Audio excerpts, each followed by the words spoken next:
चांद भी सबको कहा चांद कोई ढलता মোহাম্মদ কা শরবত বা মোহাম্মতের শরবত।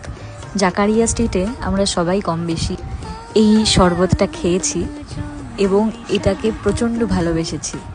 সেজন্য আমি ভাবলাম আজকে ঈদের দিনে এটা বাড়িতে বানালে কেমন হয়। এটা বানানো কিন্তু ভীষণ সোজা আর খুব সামান্য উপকরণ লাগে। ফুল ফ্যাট একটা মিল্ক নেবে তোমরা যে কোনো, তার সাথে একটু রুহ আফজা, একটু চিনি আর এই শরবতের হিরো ইনগ্রিডিয়েন্ট তরমুজ। ব্যাস, যেভাবে আমি প্রসেসটা তোমাদের ভিডিওতে দেখেছি সেরকমভাবেই বানিয়ে ফেলো।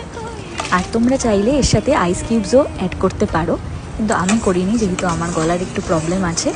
আর আমি দুধটাকে না খুব ভালোভাবে ঠান্ডা করে রেখেছিলাম, সো সেই জন্য ফ্রিজ থেকে বের করা দুধটাই একবারে ইউজ করেছি। আর এই দেখো তৈরি হয়ে গেছে আমাদের ভীষণ সুন্দর দেখতে এবং ততটাই সুন্দর খেতে মোহাম্মদ কা শরবত।